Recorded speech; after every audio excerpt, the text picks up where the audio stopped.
Hi everyone, it's me, Sherry. I'm back for December daily devotional, and I use that term very loosely because I am behind in getting some of my devotionals up for you on a daily basis. And YouTube has not been my friend lately, so you've seen me load up a couple of the videos for crafting and hobonichis and things like that. So I want to try and get through this. And I want to not try to make up for lost time. I'll just pick up from here and go forward. And this is all geared around the holidays. I do this just to kind of help stay grounded and to refresh myself with some things to always be kind, especially during this time of year. Not a lot of people really do enjoy the holiday season. I mean, the majority of the people do, but then there are those few out there that really have a hard time and struggle with Christmas because of all the expectations that fall on them. And so I just kind of like to use this time not only just for myself but for my daughters and people that are close to me, just to kind of remind them what the holiday season is all about. It's about the birth of Jesus. And yes, the three wise men did bring gifts to show their belief and faith of who he was, that he is the Messiah and the Savior of the people. And so this is what we do, and we exchange gifts.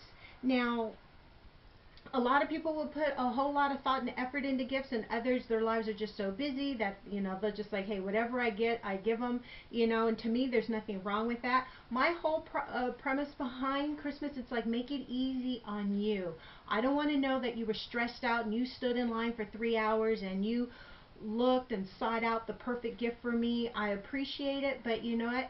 If you can enjoy the journey of doing the shopping, then I don't want you to put yourself through it. I really and truly don't. I rather know that you want to spend the time with me versus going out there and spending your hard-earned money and fretting and worrying if I'm going to like the gift or not. Number one, I'm always going to enjoy anything that anyone gives me. I don't care if it comes from the dollar store or if it comes from Neiman Marcus or Bloomingdale's. I don't care. Just the thought that you had that you wanted to get me something and you went out there and you got it or made me something, whatever the case may be, that alone speaks volumes. It's not about the amount of money, it's the thought that you thought of me and you took it a step further. And it's just so much of you having a thought of me and you pick up the phone and you say hi to me, or you had a thought of me and you sent me a text message, or you sent me an email. I just love the fact that you thought of me. That speaks volumes than any amount of money that you can spend. So during this time of year, I like to try to stay grounded and everything, and still try to get people the things that I know that they want and things like that. But I just don't want people to break the bank. And so during this holiday season, I'm going to pick, I'm going to go back to December 14th, which was what, yesterday I think it was? I can't even remember what day it is. Yes, yesterday. And I get my daily devotional from, my daily word every day, my daily hope with Saddleback Church, Rick Warren. But I also get it out of our daily bread. It's a devotional collection, and it's a verse a day and a parable a day or a story a day to kind of help you get through the day, to get you started, get your mind right. Well, yesterday's was called Life Words, and this is so key, not just during the holiday season, but all year round. And the Bible verse to read is Colossians 4, verses 2 through 6. And I'll read Proverbs 18:21. It says, death and life are in the power of the tongue. And as we all know, words are powerful. Words can either build up a person or they can break them down. People know your buttons to push to either, if they're going to, leave you a positive impression or give you a very critical impression to bring you down. So words are very powerful, and especially the meaning behind them. So I always used to tell my girls, get some thick skin, because once you leave my home and you go to the outside world on the other side of that door, they're not going to walk on eggshells to try to spare your feelings. They're not going to beat around the bush. They're going to hit you square between the eye, because they don't have time to play. They don't have time to hold your hand. And I've never been the type of mother that's just like, oh honey, this is the way it's going to be. I was not that kind of mother. I just like shot you square between the eyes, because you know what? Times are hard today for this generation that's coming up our kids' generation, it is hard. And there are too many parents who are very lackadaisical in the raising of their kids.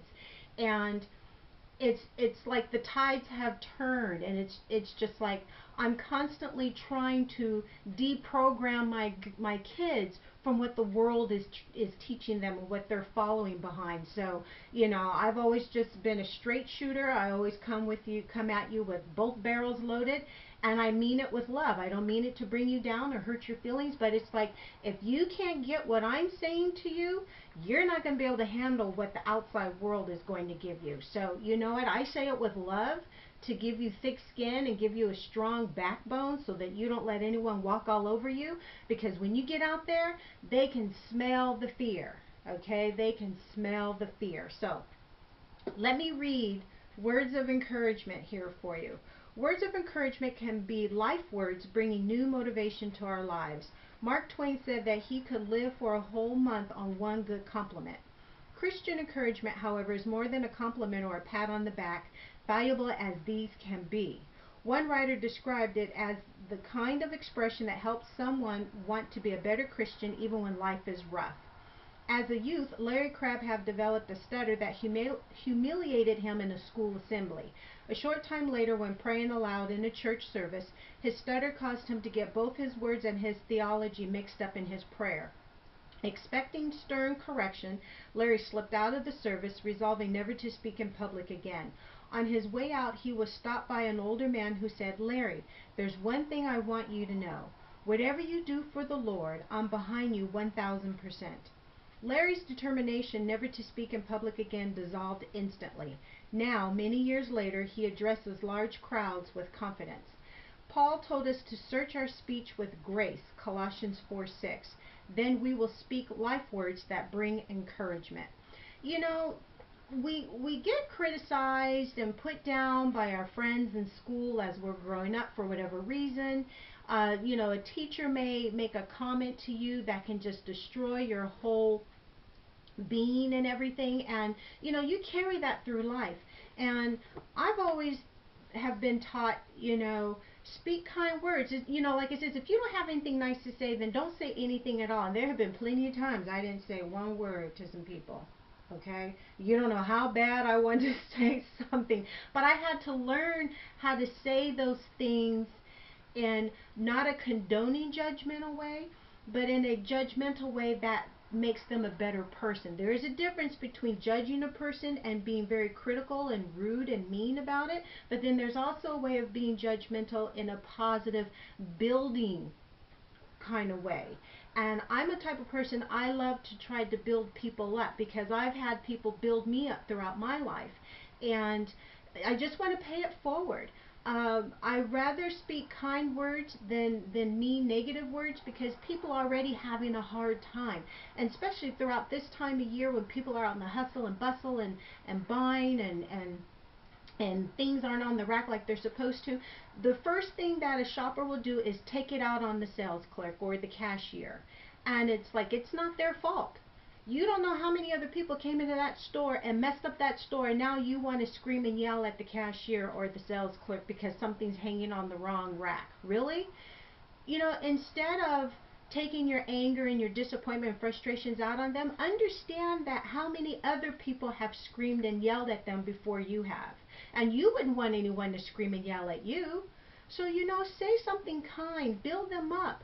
When you're standing in line and it's your turn to pay for the goods that you're shopping for, why don't you look at that person's name tag, call them by their name, and you tell them what a great job that they're doing. And understand that the position that they're in and how many times they have been screamed and yelled at, especially when the line never seems to go away during this time of year. Use words of encouragement and build people up. Use words of encouragement to build yourself up. It is so much easier to pull someone down than it is to pull them up. So choose your words wisely and make sure that they're full of encouragement, and be sincere about it, because you know what, one day you're going to need someone to give you words of encouragement, and be sincere about it. It may seem insignificant to say a word or two, but when it is encouragement, what wonders it can do. That is so true. Be a builder of people. build people up, give them words of encouragement, believe in them, and just understand where they're coming from. This time of year, we can fall short on seeing it from the other side because we're part of it. We're part of the problem. We're part of the problem. But you know what? Become part of the solution and give them something to smile about, and just tell them what a great job they're doing and how much you appreciate them doing what they're doing.